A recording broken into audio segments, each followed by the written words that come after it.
Bismillahirrahmanirrahim. Assalamualaikum warahmatullahi wabarakatuh. Selamat pagi menjelang siang. Perkenalkan, nama saya Mona Nisa sebagai dosen program studi pendidikan geografi di Universitas PGRI Palembang. Ada beberapa mata kuliah yang saya ampu. Salah satu fokus mata kuliah yang saya ampu yaitu Geografi Regional Indonesia yang berbobot 2 SKS. Mata kuliah ini dilaksanakan pada hari Selasa pukul 14.40 waktu Indonesia Barat sampai dengan selesai pukul 16.20 waktu Indonesia Barat. Jumlah kelas mata kuliah Geografi Regional Indonesia berjumlah 1 kelas, yaitu kelas 5A dengan jumlah mahasiswa 42 orang. Seperti biasa, pada awal semester saya menyampaikan kontrak perkuliahan serta RPS pada mata kuliah bersama mahasiswa. Ada 3 tahap kegiatan mata kuliah saya, baik secara tahap delivery, interaction, dan assessment. Sebelum saya memaparkan lebih jauh tentang mata kuliah yang saya ampu pada mahasiswa, saya akan dan telah menjabarkan terlebih dahulu terkait tentang deskripsi mata kuliah, kemampuan yang diterapkan, sistem pembelajaran, dan penilaian mata kuliah saya. Dari 3 hal tersebut telah disampaikan di awal perkuliahan saat baru akan dimulai pada pertemuan pertama, baik secara teknik serta indikator yang tentunya harus sesuai dengan RPS mata kuliah Geografi Regional Indonesia. Geografi regional secara umum membahas tentang kajian tertentu seperti elemen alam, elemen manusia, regionalisasi yang mencakup teknik seluruh penggambaran ruang dalam suatu wilayah.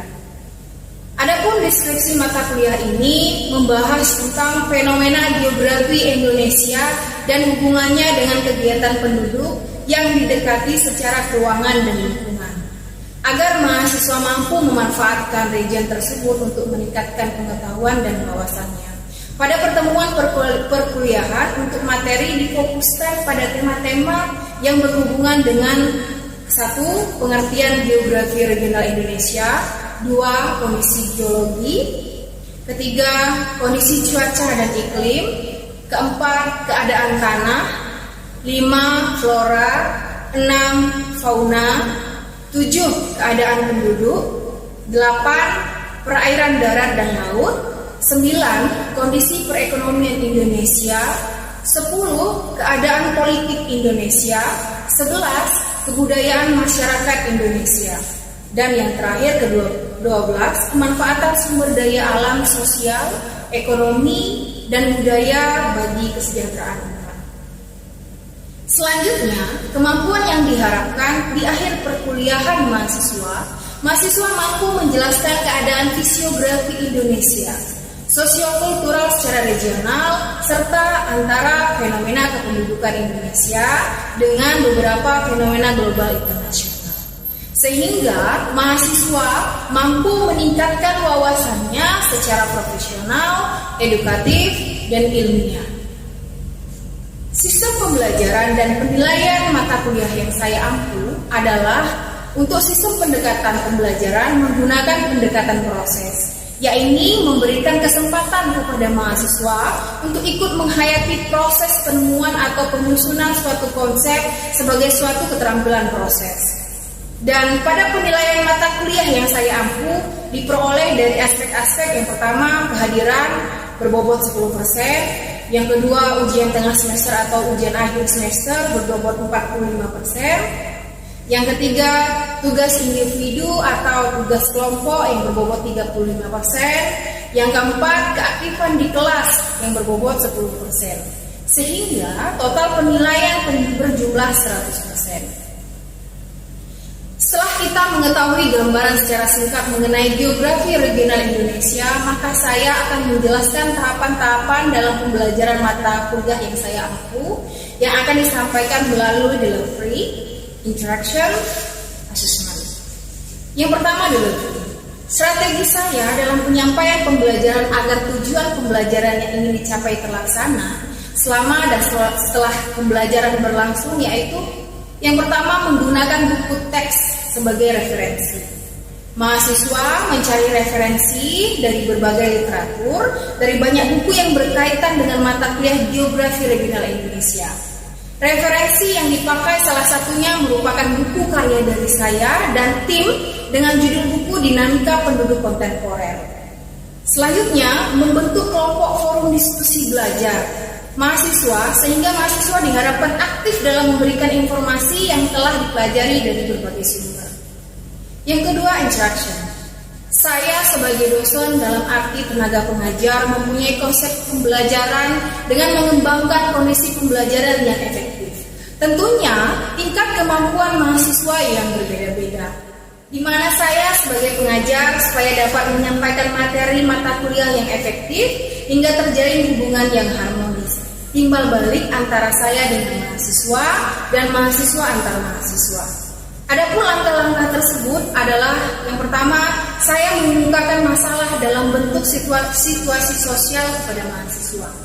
Yang kedua, mahasiswa saya bimbing menelusuri berbagai macam masalah yang terdapat dalam situasi tersebut. Ketiga, mahasiswa diberi tugas atau permasalahan untuk dipecahkan, dianalisis, dikerjakan yang berkenaan dalam situasi tersebut. Keempat, dalam memecahkan masalah belajar, mahasiswa diminta untuk mendiskusikannya. Yang kelima, mahasiswa membuat kesimpulan dari hasil diskusinya. Dan yang keenam, mahasiswa membahas kembali hasil-hasil kegiatan belajarnya. Interaksi dalam proses belajar mengajar dapat dilakukan dengan banyak hal, seperti menggunakan media Zoom, Google Classroom, melalui WhatsApp Group, sistem e-learning, Universitas PGRI Palembang, dan tatap muka di dalam kelas. Ketiga, assessment. Keterlibatan belajar yang cukup tinggi, terutama dalam bentuk partisipasi dalam kelompok. Partisipasi ini menggambarkan adanya interaksi sosial antara sesama manusia dalam kelompok dengan mengembangkan sikap demokratis. Artinya, sesama mereka mampu saling menghargai meskipun mereka memiliki perbedaan. Selanjutnya, dalam hal penilaian dilakukan berbasis kelas atau yang sering disebut classroom self-assessment. Penilaian berbasis kelas memiliki karakteristik istimewa, yaitu pusat belajar dan berakar dalam proses pembelajaran. Tujuan utama penilaian ini adalah memperbaiki hasil belajar. Sebagai contoh, ketika seorang mahasiswa memiliki nilai yang kurang baik dari satu mata kuliah, maka yang harus diperbaiki adalah bukan cara mengajar, melainkan menekankan pada bagaimana meningkatkan hasil belajar mahasiswa tersebut. Penilaian berbasis kelas bukan hanya untuk memberi nilai atau score grade pada mahasiswa, tetapi juga untuk mendapatkan informasi bagi perbaikan mutu belajar mahasiswa. Sebagai berikut, saya tampilkan kegiatan pembelajaran mata kuliah Geografi Regional Indonesia, di mana saya sedang melakukan proses belajar mengajar di dalam kelas yang dilakukan secara tatap muka.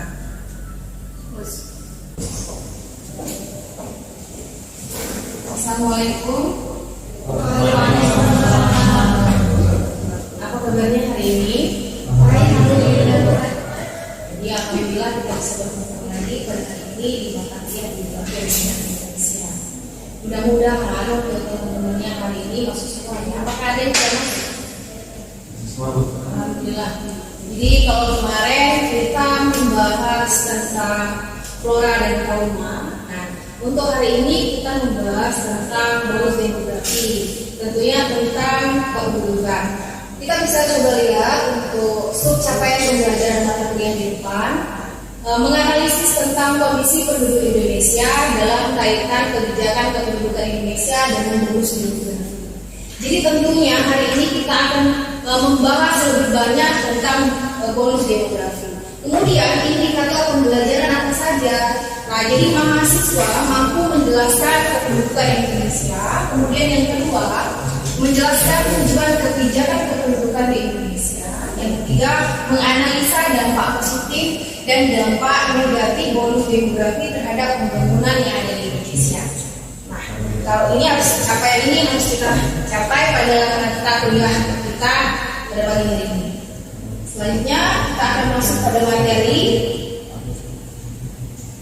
Geografi regional Indonesia. Sebelum kita membahas lebih lanjut tentang bonus demografi, ada yang ingin ditanyakan tentang materi-materi minggu lalu, boleh? Untuk materi yang minggu lalu, sebelum kita membahas materi yang kali ini. Tidak ada? Alhamdulillah. Jadi semuanya sudah mengerti tentang materi minggu lalu. Ibu langsung lanjut pada materi kali ini. Jadi yang pertama, Indonesia merupakan salah satu negara di dunia yang memiliki banyak penduduk. Di sini pengertian kependudukan Indonesia. Penduduk Indonesia sebagian besar hidup di daerah pedesaan yang masih memiliki rasa kekeluargaan antar sesama. Kependudukan di Indonesia memiliki 4 ciri-ciri umum. Berarti Indonesia ini mempunyai ciri khusus. Jadi benar kalau misalkan orang luar mengatakan bahwa kita ini negara besar, orangnya yang mana? Ya, kita terkenal dengan masyarakat yang ramah tamah dengan orang-orang di luar negeri yang datang tentunya ke negara kita. Apa saja 4 ciri tersebut? 1. Jumlah penduduk yang di mana dalam hal ini semakin bertambah. Tentu karena memang angka kelahiran kita di Indonesia itu semakin hari semakin bertambah. Apalagi lonjakan penduduk itu menjadi masalah nomor satu kan. Untuk BKKBN itu sudah berusaha untuk menekan angka kelahiran, tetapi kadang-kadang masyarakat di pedesaan kadang-kadang masih tabu dengan hal merekam. Dalam artian mereka untuk BKKBN itu kalau misalnya di pedesaan kadang-kadang untuk apa toh Bu? Kalau misalkan angka kelahiran menekan, kan toh dulunya orang zaman dulu bersemboyan bahwa banyak anak itu demi rezeki. Kalau saya punya anak 2, meninggal 1, hanya 1, jadi seperti Bu. Nah, sedangkan BKKBN itu menyarankan bahwa anak 2 cukup. Tetapi kalau untuk rakyat di pedesaan, kadang-kadang masih banyak sekali orang-orang tua atau orang-orang yang masih usia produktif itu satu rumah tangga itu anaknya adalah di atas 4. Karena mereka beranggapan bahwa memang banyak anak banyak rezeki dan yang lain-lain lah mungkinnya untuk mereka dalam arti pola pikir mereka. Selanjutnya, sebagian besar penduduk berusia muda. Benar. Jadi penduduk Indonesia itu usia produktifnya itu masih sangat tinggi sekali daripada usia non produktif, kan? Untuk yang ketiga, persebaran penduduk tidak merata pada setiap pulau. Nah, kira-kira pulau mana yang penduduknya paling padat di Indonesia? Pulau Jawa itu pintar sekali mengolah lahan sebagai lahan pertanian. Itu tadi. Selanjutnya, dalam World Population data tahun 2015, Indonesia termasuk dalam 4 besar most population countries dengan jumlah penduduk 256 juta jiwa di bawah Cina. Kalau Cina 1.370 juta jiwa, India 1.314 juta jiwa, dan Amerika 321 juta jiwa. Pada tahun 2014, jumlah penduduk Indonesia adalah 251 juta jiwa. Jadi antara 2014 ke 2015 kira-kira pelonjakan juta jiwanya berapa? 256 dengan 251. Bukan juta. 5 juta jiwa dalam 1 tahun. Jadi dalam 1 tahun prediksi populasi di Indonesia itu bertambah berkisar 5 juta jiwa. Jadi tentu bonus demografi di Indonesia itu harus kita manfaatkan. Ini untuk yang slide ini. Slide selanjutnya, faktor-faktor yang mempengaruhi pertumbuhan penduduk. Yang pertama kematian, mortalitas. Yang kedua kelahiran, natalitas. Yang ketiga migrasi. Kira-kira dari 1, 2, 3 yang paling tinggi mana letaknya kalau Indonesia? Iya, benar. Bahwa nomor 2 angka kelahiran kita yang ada di Indonesia itu tinggi sekali. Susah bagi kita, terutama orang-orang BKKBN, misalkan untuk memanage yang angka kelahiran itu sangat susah sekali dalam pemasangan yang pertama. Jadi untuk faktor-faktor yang mempengaruhi pertumbuhan penduduk ada 3. Yang pertama kematian, kedua kelahiran, dan yang ketiga migrasi. Itu yang kalian harus ingat ya untuk pertumbuhan penduduk. Jadi dipengaruhi 3 faktor. Nah, selanjutnya di sini ada gambar. Ada gambar tentang bonus demografi. Kira-kira nih, menurut kalian dari gambar di depan, deskripsi yang pas untuk gambar di depan apa? Deskripsi yang pas. Ada yang mencoba untuk memberikan tanggapan? Kerumunan. Pelarangan pekerjaan. Pelarangan pekerjaan, silahkan yoga. Kerumunan untuk mencapai untuk memicu pertumbuhan pelarangan pekerjaan pusat. Oh, yang lain? Deskripsi dari gambar ini benar. Yang diberikan tanggapan oleh teman kalian bahwa gambar di depan ini mendeskripsikan bahwa jumlah populasi di Indonesia mempengaruhi angka dalam artian pertama mencari pekerjaan, ya, kemudian sulitnya mencari pekerjaan, tingkat kriminalitas tinggi. Tentunya saat kita lihat di sini akan banyak terjadi kejadian-kejadian yang tidak terduga. Jadi mungkin di sini ada yang kecopetan, salah satunya. Kalau semakin hari penduduk Indonesia kriminalitasnya semakin tinggi, tentu sangat susah sekali bersaing, berkompetisi antara individu satu dengan individu yang lain. Nah, disinilah kita sebagai individu, sebagai seorang pelajar terutama, kita harus mengasah skill. Jadi skill itu penting sekali karena agar kita bisa bersaing dengan individu satu dan individu yang lain. Tentunya jika ada gambar yang lain lagi, di sini ada perbandingan gambar berikutnya.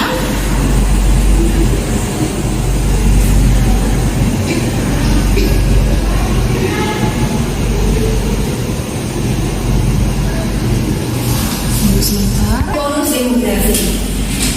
Kalau tadi kita lihat gambar tentang kerumunan banyak orang. Sekarang kita lihat dari gambar orang-orang yang berjas, berdasi, dan pakaian dalam warna putih dengan jas warna hitam. Kira-kira yang ada di pikiran kalian, deskripsi apa kira-kira yang cocok? Ya, silakan. Bisa juga untuk melamar pekerjaan secara seperti ke PNS. Oh iya, benar. Ada lagi yang lain? Silakan Saudara Yoga. Berkurangnya tingkat kriminalitas. Oh, berkurangnya tingkat kriminalitas. Ada yang lain? Tidak ada. Untuk pendapatan kalian itu benar sekali. Di sini pertama, pemerintah itu untuk menghandle tingkat kriminalitas, kemudian mengurangi angka pengangguran, dibukalah lowongan pekerjaan. Dalam artian sekarang ini lagi booming PNS, pegawai negeri sipil. Jadi banyak sekali masyarakat yang berbondong-bondong untuk dalam hal mencari pekerjaan. Nah, untuk individu-individu yang di depan di sini, mereka berusaha memanfaatkan bonus demografi. Siapa tahu nasib saya yang pasti. Nah, di gambar di depan kita umpamakan banyak penduduk yang berusaha untuk menjadi calon pegawai negeri sipil. Nah, kita lihat di sini. Di sini banyak individu yang duduk tapi hanya satu orang yang berdiri. Dalam artian satu lowongan pekerjaan dibutuhkan satu orang yang mempunyai skill. Tetapi pendaftarnya ribuan. Nah, itu tentunya merupakan permasalahan pertamanya masalah oleh pemerintah. Jadi pemerintah diharapkan mempunyai solusi dari bonus demografi. Ya, tentu adanya solusi dari bonus demografi. Selanjutnya sebelum kita membahas lebih lanjut lagi, kira-kira nih untuk bonus demografi tentu ada dampak negatif dan ada dampak positif. Ya, kira-kira ada dampak negatif dan dampak positif. Ada yang ingin memberikan tanggapan tentang dampak bonus demografi dalam hal dampak positif? Silakan. boleh maju ke depan. Tuliskan di tempat tulis untuk dampak bonus demografi melalui dampak positif. Di sini. Ya, silakan. Ini saja saya.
Setelah itu ya, satu atau dua saja ya.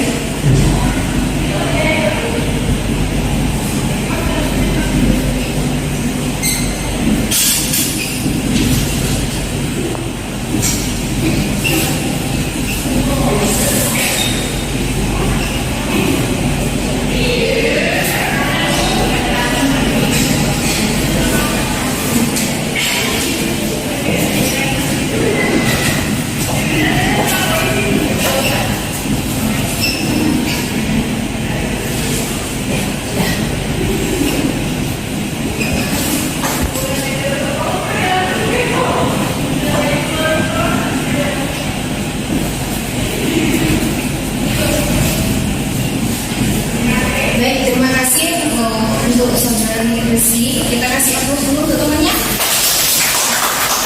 Selanjutnya untuk dampak negatif bonus demografi. Ya, silakan. Oke.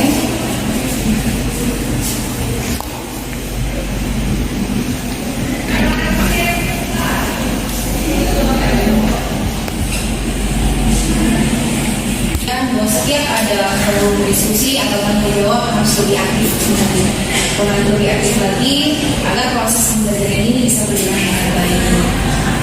Nah, tadi kita sudah membahas tentang bonus demografi, tapi kita belum mengerti apa pengertian dari bonus demografi tersebut. Tentunya kita harus tahu dulu pengertian dari bonus demografi. Di sini bonus demografi ada pendapat referensi dari menurut Haryono Sintono, bonus demografi merupakan faktor yang sangat menguntungkan bagi pembangunan regional Indonesia dengan satu syarat. Jadi syaratnya terdapat generasi muda yang tentunya berkualitas tinggi dalam artian SDM. Nah, didukung dengan lapangan pekerjaan dan investasi.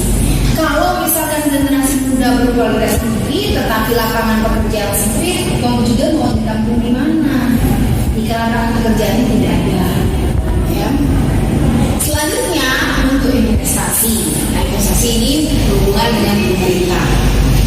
Pada tahun 2020 sampai 2030, Indonesia memiliki sekitar 180 juta orang berusia produktif, sedangkan usia tidak produktif sekitar 80 juta jiwa.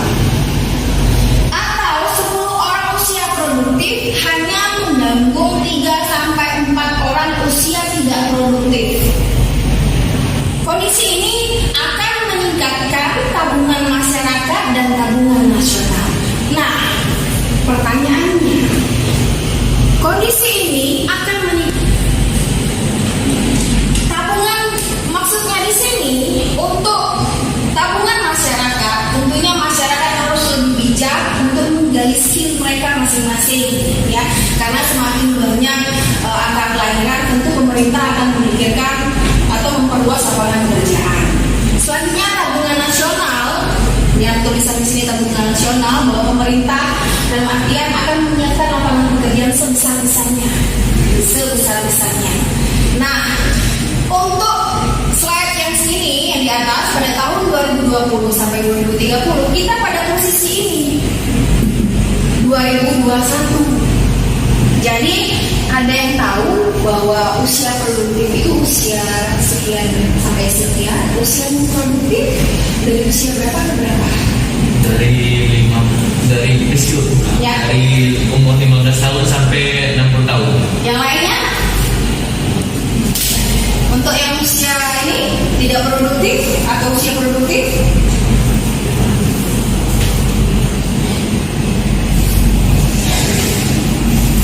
Ya, silakan. Dari umur 60 tahun sampai seterusnya, Bu, sampai dia Usia yang tidak produktif. iya usia tidak produktif. Ya, benar. Jadi kita harus bisa mengkategorikan bahwa usia sekian sampai usia ini merupakan usia produktif, usia ini merupakan usia tidak produktif. Jadi kita harus tahu membedakan hal tersebut.